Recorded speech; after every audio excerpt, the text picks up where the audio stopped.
Jesus spoke all these things to the crowd in parables. He did not say anything to them without using a parable. So was fulfilled what was spoken through the prophet. I will open my mouth in parables. I will utter things hidden since the creation of the world. Second mystery explained.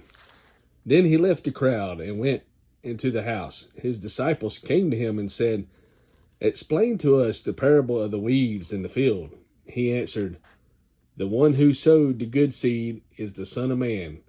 The field is the world, and the good seed stands for the sons of the kingdom. The weeds are the sons of the evil one, and the enemy who sows them is the devil.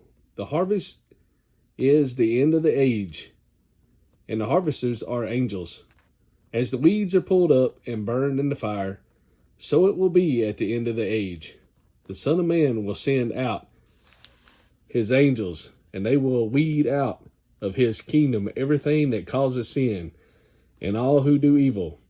They will throw them into the fiery furnace, where there will be weeping and gnashing of teeth. Then the righteous will shine like the sun in the kingdom of their Father. He who has ears, let him hear. The hidden treasure. The kingdom of heaven is like treasure hidden in a field. When a man found it, he hid it again, and then in his joy went and sold all he had and bought that field. The pearl of great value. Again, the kingdom of heaven is like a merchant looking for fine pearls. When he found one of great value, he went away and sold everything he had and bought it. The dragnet. Once again, the kingdom of heaven is like a net that was let down into the lake and caught all kinds of fish.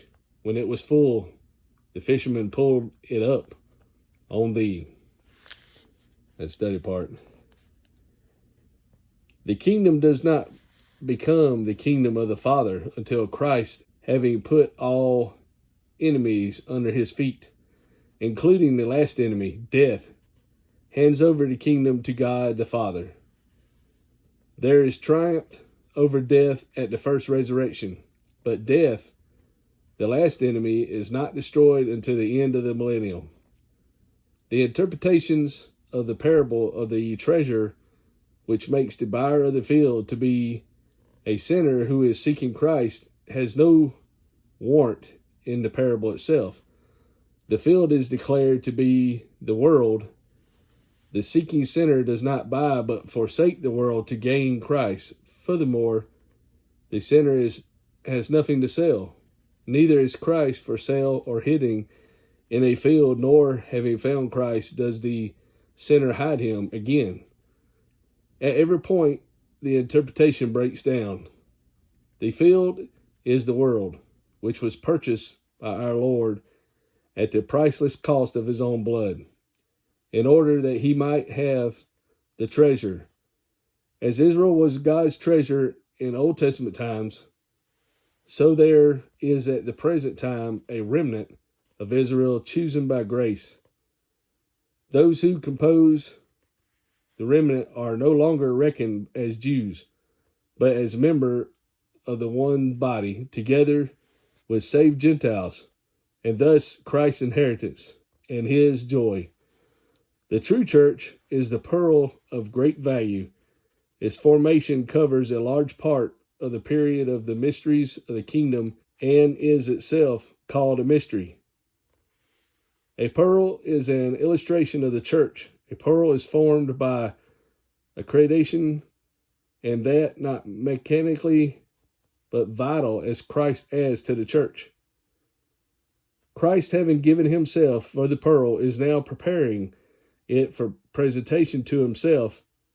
The kingdom is not the church, but the true children of the kingdom during the fulfillment of these mysteries, baptized by one Spirit into one body, compose the church, the pearl.